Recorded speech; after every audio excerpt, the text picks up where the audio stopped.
Carolina López Betancourt, socia directora de AVE Consultoría Jurídica. Y en esta ocasión quiero compartirte un tema relevante respecto de comercio exterior y aduanas. Y si bien es cierto, si llevas a cabo operaciones en esta materia en tu empresa, pues es importante e imprescindible que no solamente que lo traigas en el radar, sino que en determinado momento, si estás frente a algún acto propio de la ANAM, es decir, un procedimiento administrativo en materia aduanera o un procedimiento administrativo de incidencias mediante el cual te puedan determinar o un crédito fiscal o una multa, etcétera, y desde luego que sea desfavorable para ti, pues tengas no solamente información, sino también herramientas para que puedas estar diseñando una estrategia de defensa frente a estos actos de autoridad. Si es la primera ocasión que sigues este contenido, fíjate que la finalidad de estos contenidos es justo facilitarte información legal, pero que tiene incidencia en la operación de la empresa. En ocasiones anteriores estuvimos abordando temas netamente laborales que también tienen implicaciones para los empresarios, ¿ok? Entonces, la idea básica también de estos contenidos es que ustedes cuenten con herramientas para tomar mejores decisiones y sobre todo tomando en cuenta un panorama muchísimo más amplio. ¿Ok? ¿Qué vamos a estar analizando en este video? Fíjate que hace un par de días comenzó a circular entre quienes nos dedicamos al mundo de comercio exterior y aduanas una sentencia. Esta sentencia y la consulta es pública, lo cual en la descripción del video te voy a estar dejando el link para que puedas descargar el contenido y que en su momento, si es de tu interés, puedas estar leyendo la sentencia. Pero aquí te voy a estar sintetizando cuáles son los puntos relevantes. Y es que si tu empresa lleva a cabo operaciones de comercio exterior, seguramente, y no me vas a dejar mentir, hemos pasado o estamos atravesando por una curva de aprendizaje donde de tratar con el Servicio de Administración Tributaria, quien originalmente tenía la competencia en cuestión aduanera, a estar ya teniendo contacto con la Agencia Nacional de Aduanas. ¿Y esto qué ha ocasionado? Pues evidentemente, como toda curva de aprendizaje, hemos visto que pues no solamente esa curva lo está viviendo la propia autoridad, sino también nosotros como usuarios de comercio exterior, porque hemos visto que hay poca comunicación entre dichos órganos, es decir, entre el SAT y entre la ANAM. También ha habido diferencia de criterios en cuanto a la normatividad aplicable y esto obviamente tiene incidencia a veces negativa en la forma en cómo nosotros llevamos a cabo nuestras operaciones. Entonces, esta sentencia, pues viene a poner un poco, si bien es cierto, no le aplica a todos y tampoco constituye jurisprudencia, lo cierto es que viene a darnos un poco de luz en el camino sobre cuál va a ser los criterios que van a estar teniendo el Poder Judicial de la Federación a través de sus tribunales colegiados y sus juzgados de distrito. Sería interesantísimo que por la discusión o por la relevancia del tema, mejor dicho, la discusión se elevara a la Suprema Corte de Justicia de la Nación. Evidentemente ya estaremos viendo cómo es que pudiera estar avanzando el tema.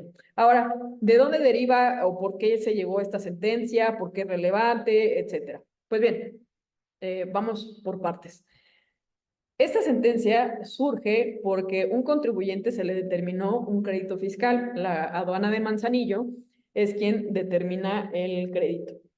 No conforme con ese crédito, lo que sucede es que ese contribuyente interpone un juicio de nulidad ante la sala especializada en comercio exterior del Tribunal Federal de Justicia Administrativa. Ese tribunal emite una sentencia donde la sentencia confirma la validez del crédito, es decir, le da la razón a la autoridad. Ahora, no conforme obviamente con esa sentencia, el contribuyente lo que hace es que interpone un amparo directo en contra precisamente de esa sentencia. Entonces, ¿quién va a conocer de ese juicio de amparo? Un tribunal colegiado de circuito. En este caso, esta sentencia es del primer tribunal colegiado de circuito del primer circuito justo con sede en la Ciudad de México. ¿Sale? Entonces, ¿qué es lo que se alegaba en este juicio? Prácticamente el contribuyente alegaba que o combatía la competencia material de la Agencia Nacional de Aduanas, toda vez que esa competencia, es decir, la materia aduanal, se estableció mediante reglamento, ¿ok? Y también decía que justo ese reglamento es contrario a principios de supremacía de ley y de subordinación jerárquica, ¿ok? Ahora, voy a hacer un paréntesis aquí para que podamos estar entendiendo cuál es la relevancia de la sentencia y sobre todo los antecedentes. Cuando se crea la Agencia Nacional de Aduanas, se crea mediante reglamento. ¿Quién expide ese reglamento? Lo expidió el presidente de la República. ¿Lo puede hacer? Sí, sí lo puede hacer. ¿Por qué? Porque el presidente de la República tiene una facultad que le llamamos facultad reglamentaria, donde justo para ahorrarse el proceso legislativo, sobre todo porque entendemos que el proceso legislativo a veces es muy tardado, bueno, no a veces, en su mayoría de las ocasiones es tardadísimo, hay temas que se tienen que regular de manera más rápida. Entonces el presidente puede expedir este tipo de reglamentos, pero ese reglamento tiene que atender, o esa facultad reglamentaria tiene que atender a lo que ya está establecido en leyes y en demás normatividad, ¿sale? No puede el presidente inventar el hilo negro o, vaya, el hecho de que pueda expedir reglamentos no implica que no tenga unos parámetros a estar siguiendo, ¿sale? Ok. Se crea mediante reglamento y en ese reglamento se establece que la Agencia Nacional de Aduanas es un órgano desconcentrado de la Secretaría de Hacienda y Crédito Público. En términos coloquiales, es como el hijo de la Secretaría de Hacienda y Crédito Público, que va a estar actuando en auxilio del SAT, ¿sí? Otro órgano desconcentrado de la Secretaría de Hacienda y Crédito Público. O sea, digamos que estamos frente a órganos que tienen la misma jerarquía, ¿ok? Entonces, va a estar actuando en auxilio del SAT, ¿sí? Sí, siempre y cuando, o sea, la competencia en cuestión aduanera le es exclusiva. En términos generales, ¿qué implica esto? Que ya no va a ser el SAT, sino ya es la Agencia Nacional de Aduanas, que en temas aduaneros es propiamente la autoridad exclusiva, ¿vale? ¿Y esto qué implica? Pues obviamente a nosotros nos quedó la duda si era un tema, si era una autoridad o es una autoridad que actúa en auxilio, por qué establece o por qué ejerce sus atribuciones de forma exclusiva y ya no es el SAT, ¿ok? Esto obviamente genera muchísima confusión. Por otro lado, cuando se creó el SAT, se creó mediante una ley. ¿Qué quiere decir esto? Pues implica un estándar mayor, digámoslo así, de legalidad. ¿Por qué? Porque una ley tiene muchísimo más peso específico que un reglamento, ¿vale? ¿Por qué? Porque implica que esa ley pasó por un proceso legislativo ante el Congreso de la Unión, etcétera. Entonces, se crea el Servicio de Administración Tributaria bajo ley y en esa ley se establece que es el órgano desconcentrado que se va a encargar justo de temas de gestión fiscal y de temas de gestión aduanera. Si bien es cierto, no se establece, no dice tal cual exclusivamente, de la exposición de motivos se entiende perfectamente esta parte.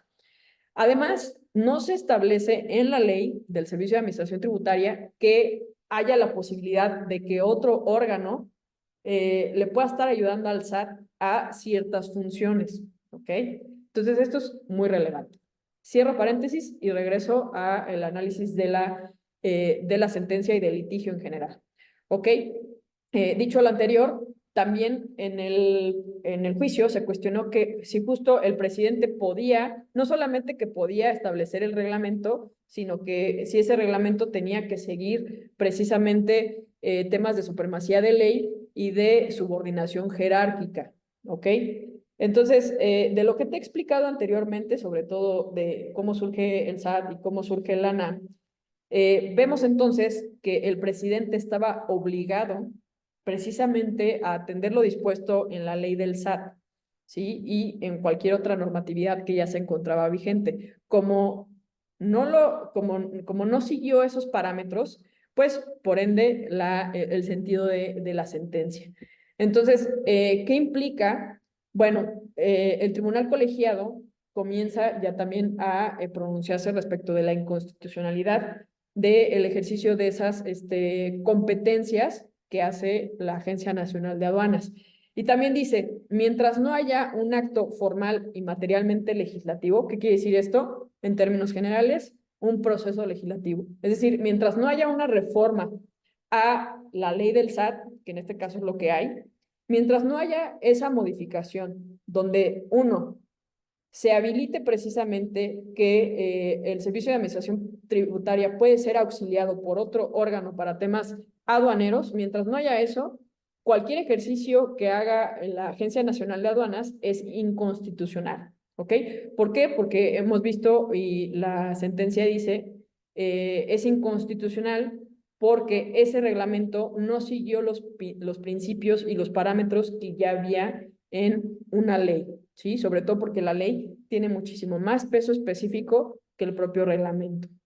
Y por ende, también dice, la atribución de facultades en materia aduanera distribuidas en el reglamento a diferentes unidades administrativas de la Agencia Nacional de Aduanas también está afectada de inconstitucionalidad. ¿Qué quiere decir esto? Si la Agencia Nacional de Aduanas fue creada mediante un reglamento, que ya estamos viendo que es justo todo este tema es inconstitucional, por ende, las unidades que conforman a esta Agencia Nacional de Aduanas pues también el ejercicio de esas facultades y atribuciones también son inconstitucionales, ¿ok?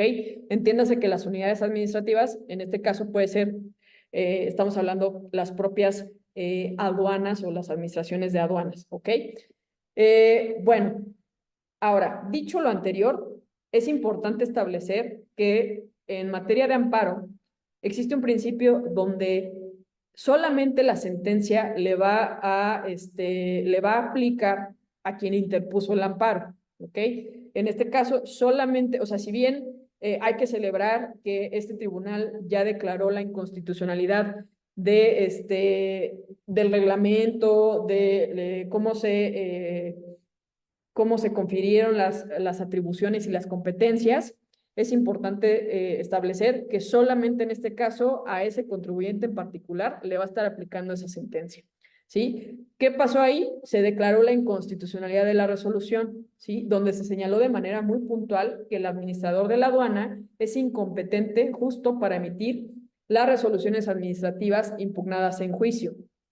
Ahora, dicho lo anterior, ¿qué sucede o qué tiene que estar pasando? También el tribunal colegiado le ordena a la sala especializada en comercio exterior que emita una sentencia precisamente contemplando el hecho de que ya se declaró la inconstitucionalidad del ejercicio de las competencias de la NAM y de los servidores públicos, el ejercicio de las facultades. ¿Ok?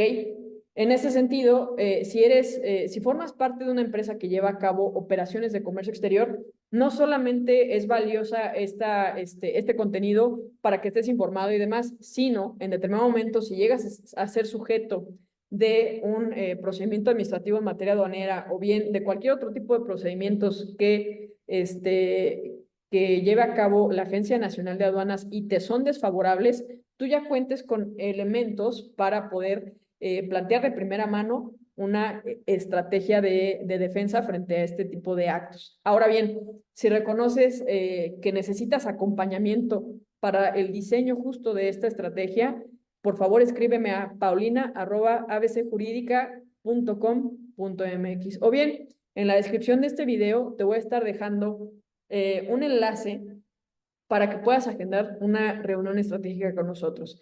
En esta sesión va a tener como finalidad justo reconocer qué tipo de procedimiento está llevando a cabo la Agencia Nacional de Aduanas, cómo podemos defenderte y precisamente cómo podemos estarte ayudando. Ahora, si reconoces que este contenido, además de que fue valioso para ti, puede ser valioso para alguien más, siéntete en toda la libertad para que puedas estarlo compartiendo. Ahora bien, si también quisieras que estuviéramos abordando algún otro tema, obviamente que sea legal y que tenga incidencia en la operación de una empresa, por favor escríbeme a paulina@abcjurídica.com.mx y seguramente lo estaremos tratando y abordando. Hasta pronto.